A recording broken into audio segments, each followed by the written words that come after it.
Welcome back to LearnPianoLive.com. My name is Jamin, and as you can tell from the countdown clock, the lesson is about to get started.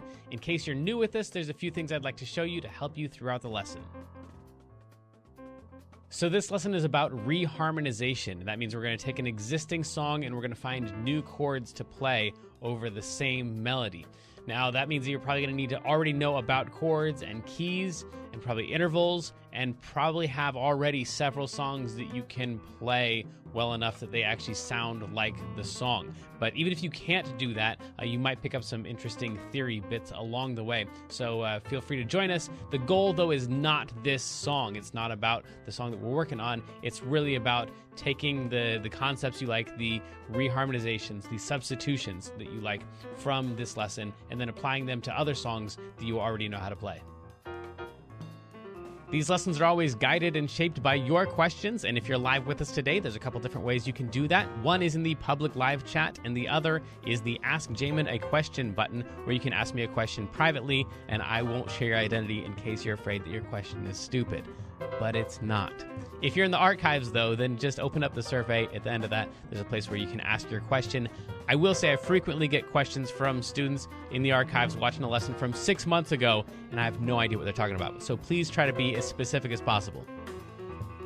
If you're watching this at learnpianolive.com, there should be a PDF and an MP3 button right next to this video. The PDF will often have additional video links inside, so you can get more in-depth instruction on each of the topics. And if you're the kind of person who likes to print out the PDF so you can make the same notes on your physical version as I'm making during the lesson, now would be the time to do that. The MP3 is just a play-along track so you can practice more after the lesson. In traditional lessons, a teacher's going to actually present some new concept for maybe 5 or 10 minutes every couple weeks. The rest of the time is going to be spent applying and refining those concepts.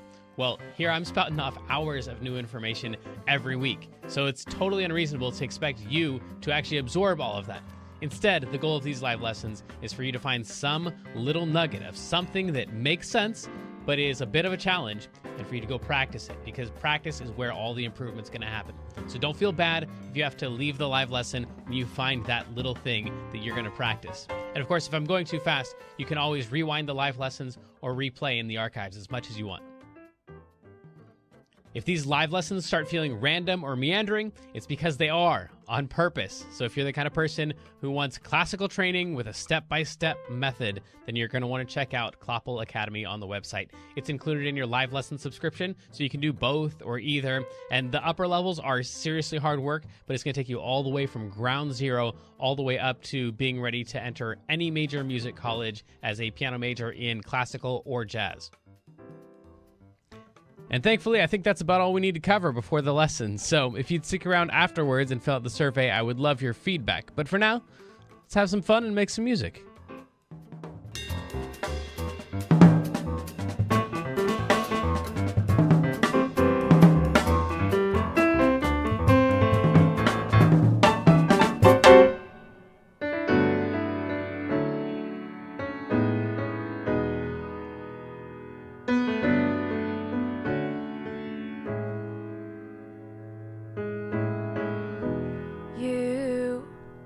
Doing that thing you do, breaking my heart into a million pieces, like you always do.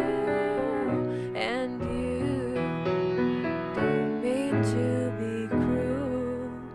You never even knew about the heartache I've been going through. Well, I'm trying and trying to forget you, girl, but it's just so hard to do. Every time you do that thing you do. All right, cool. Yeah, we'll do some stuff with this today. Welcome back, everybody. My name is Jamin. This is LearnPianoLive.com, and this is the incomparable Kendra. Guess what? I got to see the movie Blacklight for my mom's birthday, and it has Liam Neeson in it. Sure. I think that's his name. And apparently he's like super popular, and she's like, oh yeah, he's great. And I'm not sure I've seen another movie with him in it, but it was a good movie. And yeah, it was very fun. Cool. Blacklight. Blacklight. Yeah. Yep. He's in a lot of, like, he's the guy that gets revenge on the person that kidnaps the people in all the movies. Also, he's Aslan in Lion, the Witch, and the Wardrobe. Oh, cool. Yeah, I'm not so sure I'm if pretty I've sure. seen that. Oh, I really? might have read it at some point. I He's don't an old know. man. He won't be relevant soon. Like all of us. This is starting off pretty dark. Thank you, Jamin. Let's get into this thing. So, we're going to reharm this song, but it starts with harming the song. So we've got to just play the regular chords. We did this in our last lesson. So it starts off with just playing the chords through. If you don't know how to do that yet, you'll want to go back to the other lesson. Otherwise, this thing won't make much sense at all, probably, except for maybe as a theory experiment, but you won't be able to play most of the stuff unless you can just play the chords. So let me go back and just play like the basic parts that we did before, and then we'll take that and start to change around. You should be able to do at least this much with the track. You doing that thing you do, breaking my heart into a million pieces, like you always do. And you don't mean to be cruel. You never even knew about the heartache I've been going through. Well, I'm trying and trying to forget you, girl, but it's just so hard to do. Every time you do that thing you do. Yeah. Okay, cool. So then that's just the basic chords, what's written already here, and then we take it and we mess with it from there. So the first two things that we usually do in the reharm lessons is that we add sevens and nines to the chords, or sixes. So that just means taking the regular chord. By the way, pretty quickly here, this thing's going to turn into the intermediate level of this lesson, maybe already, because we're starting currently with the advanced version of the last lesson. So let's go ahead and bump that up to the intermediate thing so it's official. We just transitioned from playing the regular chords to adding in the sevens and the nines. So then the sevens and the nines are just going to be the notes that are on either side of the root of the chord. Yeah, that's why it's the intermediate version of the lesson, because that sentence right there is kind of crazy. So this is an E chord. This is the root of the E chord, because this is the E out of the E chord. And so then we're just going to go one note in both directions, staying inside the scale. So the scale here are these notes right here. And it sounds like do, re, mi, fa, sol, la, ti, and do there. So right there. Also, right here tells you that all the Fs are going to be sharp, all the Cs are going to be sharp, all the Gs are going to be sharp, and all the Ds are going to be sharp. So it's all white notes except for F sharp, C sharp, G sharp, and D sharp. However you want to see it, that's what the notes that we're dealing with. So in the E chord, we're going to go one note in both directions, staying inside of the scale. So it'd be these notes right here. That's the one that's one lower than the E in the scale, and that's the note that's one higher than the E in the scale. So we'd play the E chord like that, and that would technically turn into like an E major 7 or an E major 9 chord. And then we do the same thing with A. So we go one note on both sides of the A would make it those ones right there. So that's the A major 7.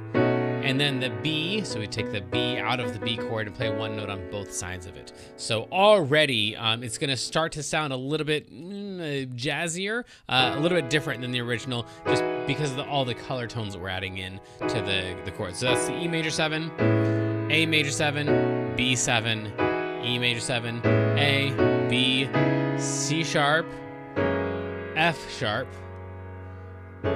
minor, and then we could go like, we could go with C major 7 or C7, either one. I'm probably going with the C7 to the B because it's, like we discussed in the last lesson, this C is just kind of like a side step of this B. So it's really the B chord, but all the notes are a half step up just for a second. So it can come down and land a little bit harder on that B. It's really about the B. So I'm going to play the C7 because that would be all the notes one half step up from the B. Cool. And then we got the same chords here on the rest of the song. I think we've got a D in there that we haven't seen yet. Knew about the heartache. I've been going through, trying to forget you, girl, but it's just so hard to do. Every time you do that thing, you do. So that, just like that, with those chords, with those additions of the 7s and the 9s would sound like this. You doing that thing you do, breaking my heart into a million pieces, like you always do. And you don't mean to be cruel. You never even knew about the heartache I've been going through. Well, I'm trying and trying to forget you, girl, but it's just so hard to do. Every time you do that thing you do. And I really haven't changed any of the chords at all yet. We really haven't reharmed this. We've just added in the 7s and the 9s. Now, the other thing that we usually do is play the 5 of some chord before it. We're going to actually skip that step for right now because I want to talk about something else using the circle of fifths. But if you go through our normal reharm lessons, you could do all that same stuff with these chords here where we put the 5 before it. And then you go to learnpianolive.com/reharm. And then we have these random spinner wheels that we usually go through. But today, I want to talk about the circle of fifths. So some of you, I guess there are 3 different responses, all appropriate. One is confusion, one is excitement, and the other is terror. When the circle of fifths should bring all of that. So just briefly here, the way we usually use the circle of fifths is to, in the context of reharmonizations, is to find the 5s of chords or learn like what chords we could play to lead into a chord. So for example, if we want to go into a C chord, we would normally say, well, what would lead into a C? And the answer would be a G. And then if we wanted to know, well, what would lead into a G? We go, well, a D would lead into a G, which would lead into a C. And what would lead into, and so we just kind of go like backwards that way. And like, if we want to land hard on a C, we'd go D to G to C, just to show you how that might work in our song, even though we're not technically going to do it.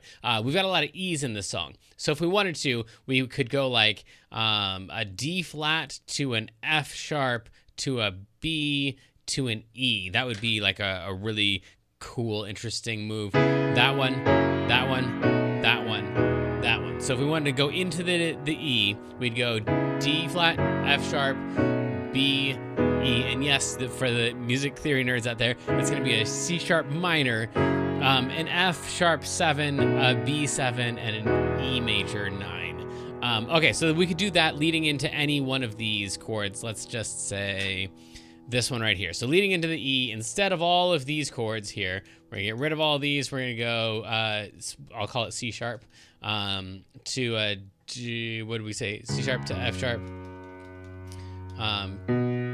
No, is that what I said? Yeah, I guess it is.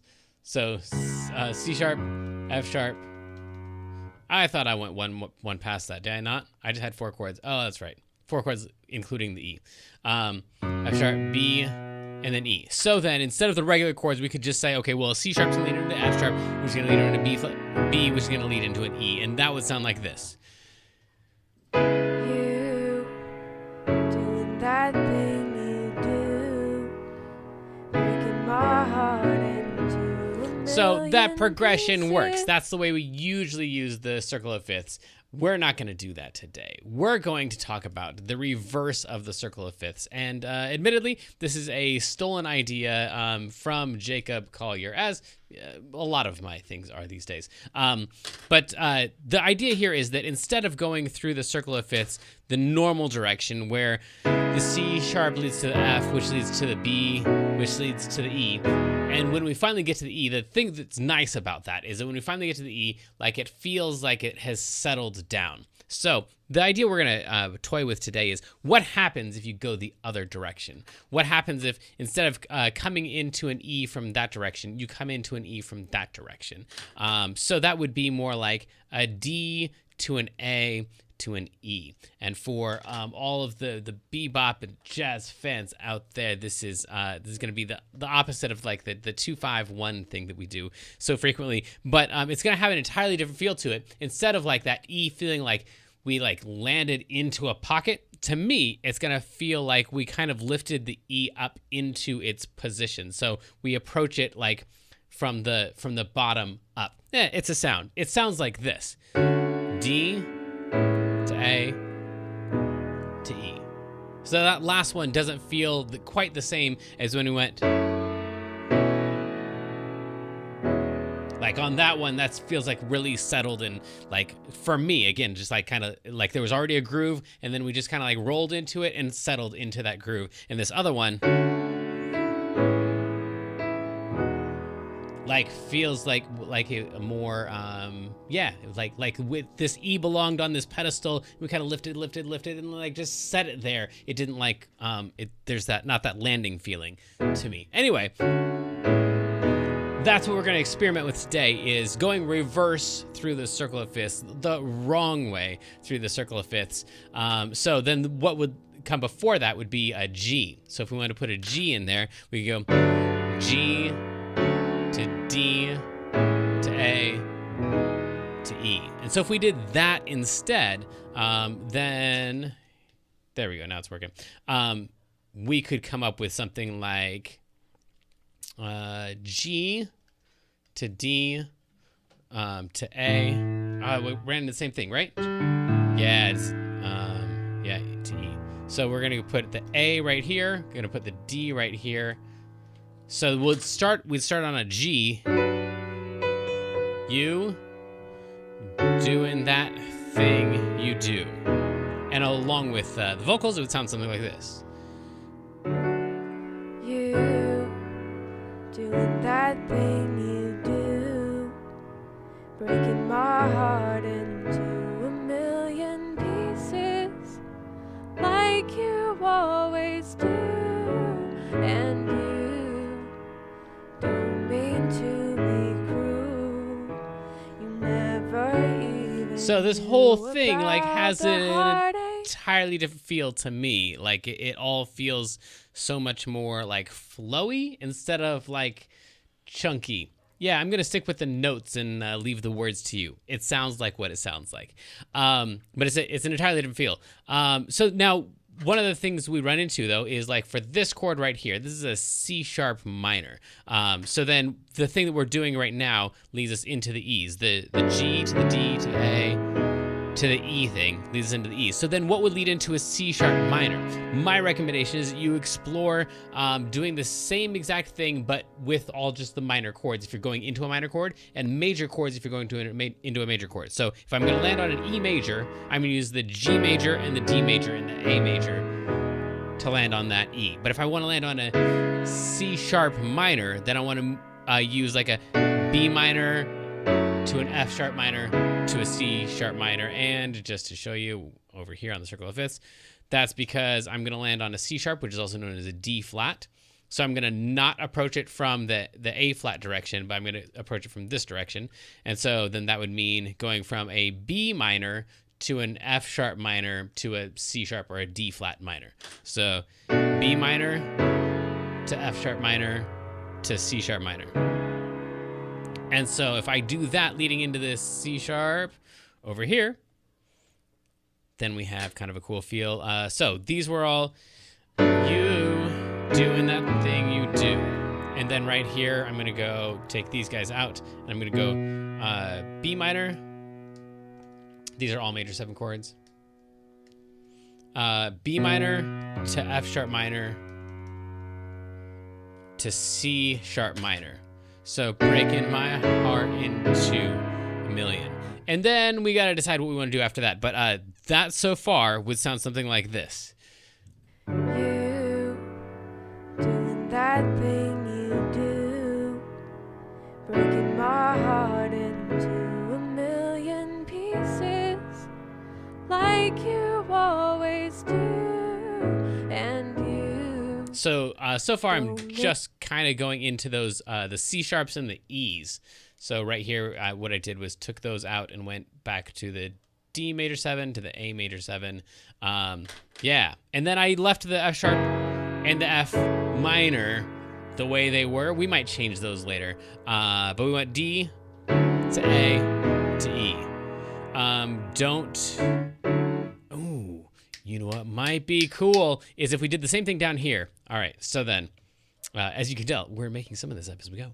If this one is the same thing that we did before, G to D to A, then we would ask ourselves, well, what would lead into a G major 7?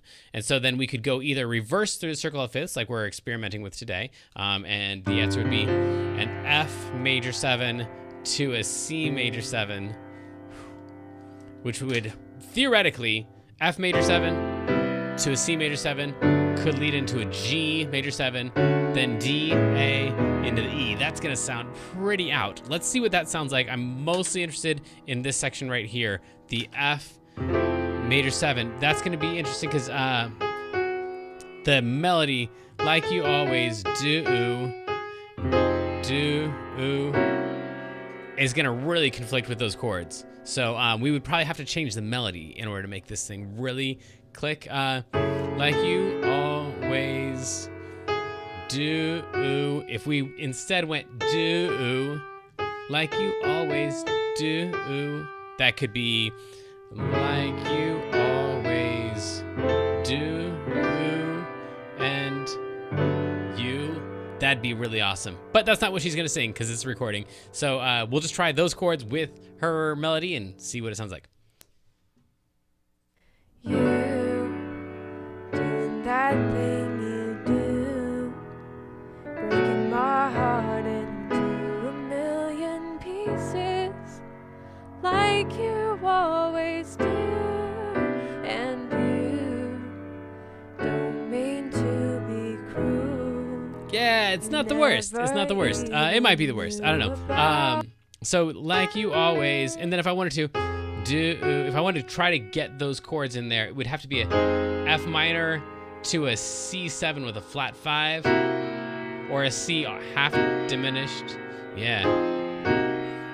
But then that would try to lead into that G. Now, the other thing we could do is just the regular old, like, what would lead into a G, like we've done before, and go the right way through the circle of fifths, which would be that same question that we started with at the beginning. And A could lead into a D, which would lead into a G. And if we use that theory, this A to the D right here. What did I do wrong there? Oh, played the wrong notes. Yeah. That would sound probably normal. So I'm gonna go ahead and try this one. That's gonna be an A minor major 7. So A minor with a major 7. There we go.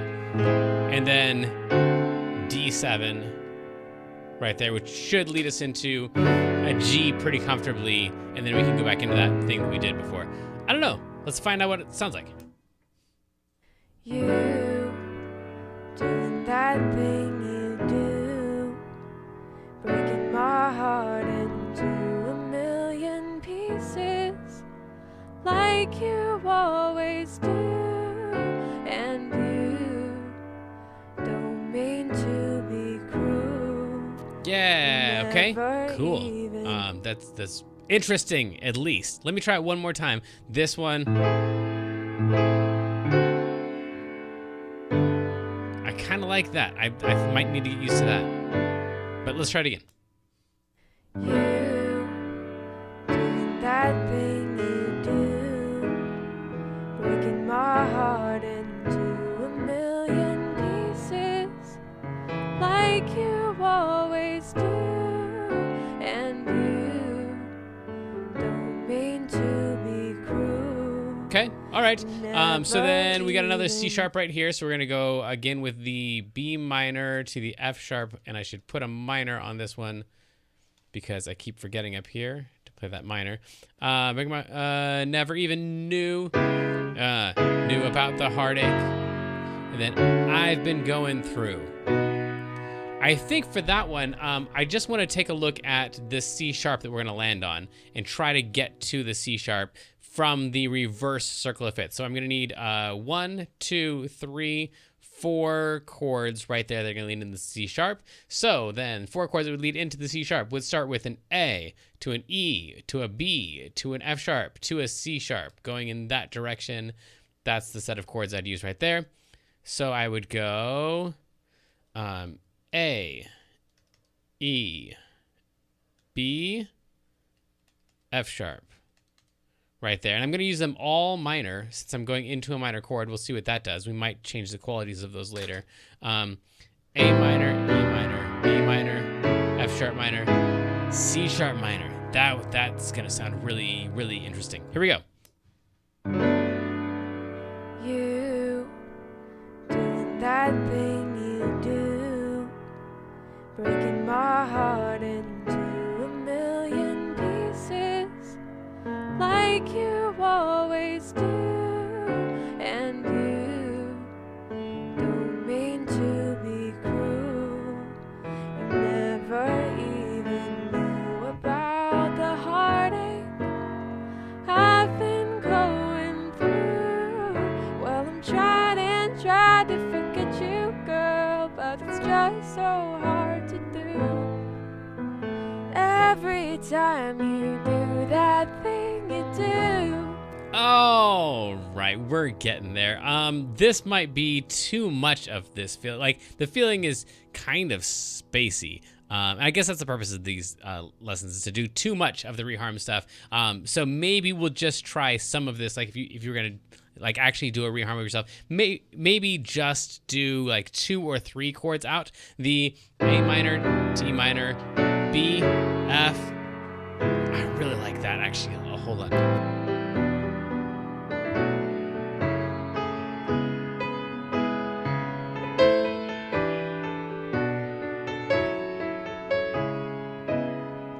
I'm liking all of that.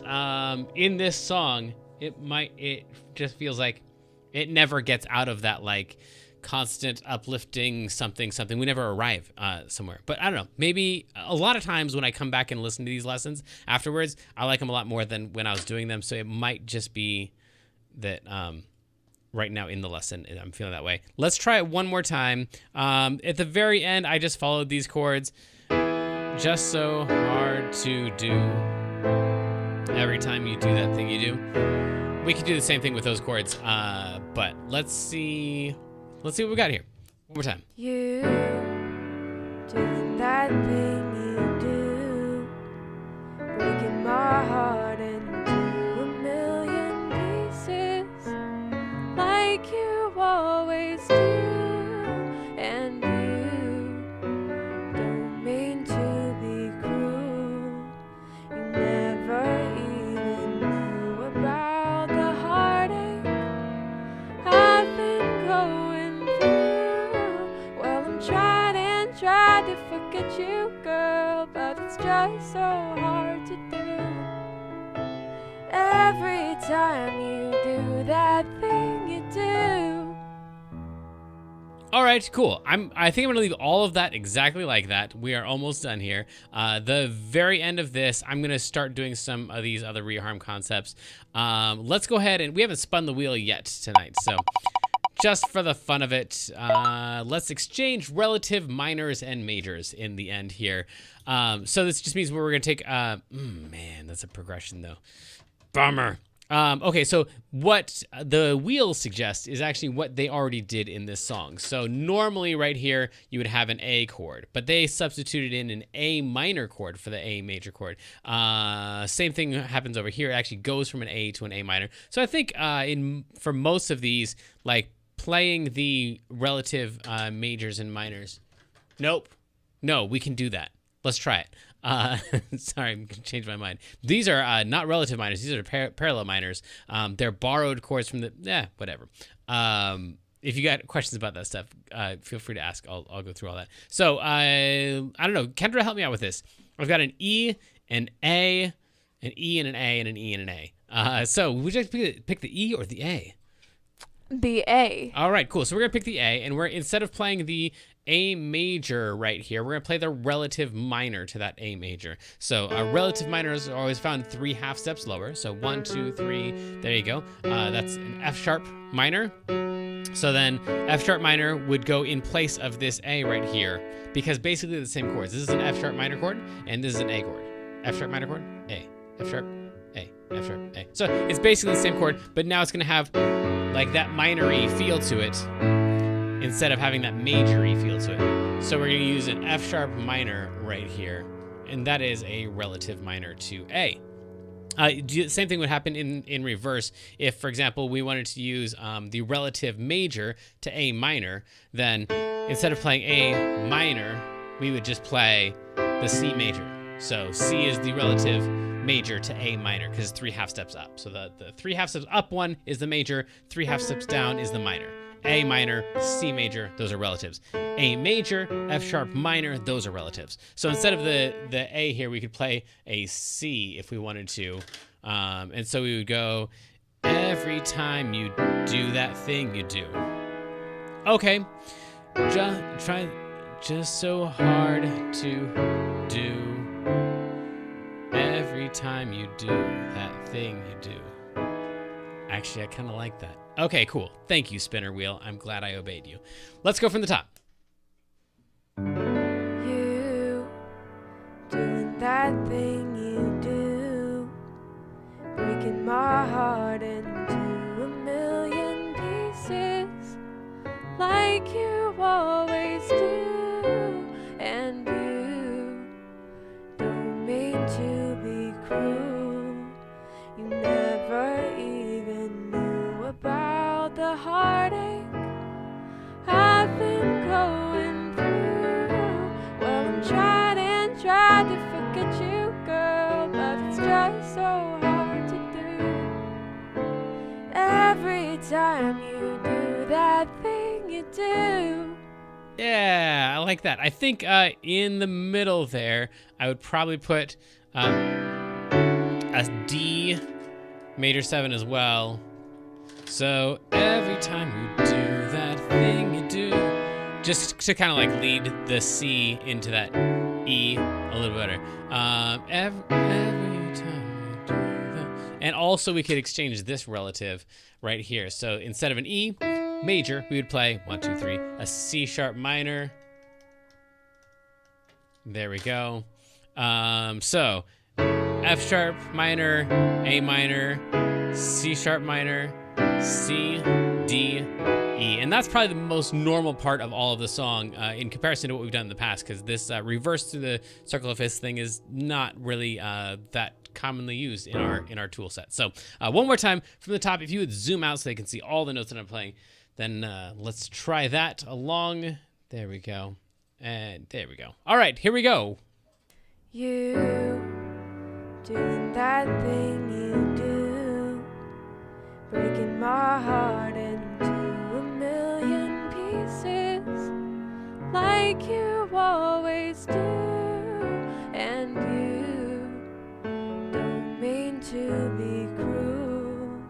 You never even knew about the heartache I've been going through. Well, I'm trying and trying to forget you, girl, but it's just so hard to do.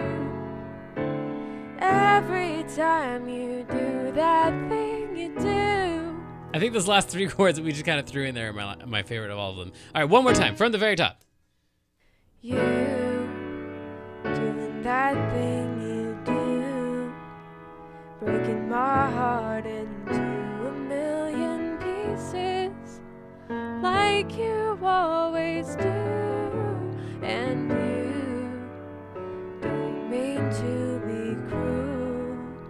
You never even knew about the heartache I've been going through. Well, I'm trying and trying to forget you, girl, but it's just so hard to do. Every time you do that thing you do. And that, friends, is pretty reharmed, but actually it's reharmed with almost entirely one idea, and that is what happens if you approach major chords with the reverse cycle major chords and approach minor chords with the reverse cycle minor chords, and we spun the wheel once. So it wasn't very random, but that is the feel that you'll get, I think, on almost any song where you follow that same principle of just trying to go reverse through the circle of fifths, which I don't know if that becomes a thing. It wouldn't even be called reverse anymore. Just whatever that is, counter counterclockwise or something through the circle of fifths, the opposite direction that we usually do for our jazz and bebop reharmonizations. But that's the concept from today. Hopefully there's something in there you can steal and apply to your songs, or know for sure that you hate it and you never want to use that ever. And so if you ever see reverse cycles, you can avoid them. But either way, hopefully there's something you've picked up there. And if you have questions about your own songs, how to apply this to the stuff that you're interested in, that you want to do, that's the stuff I'm most interested in too. So till next time, go explore, mess up, have fun, rock on, friends.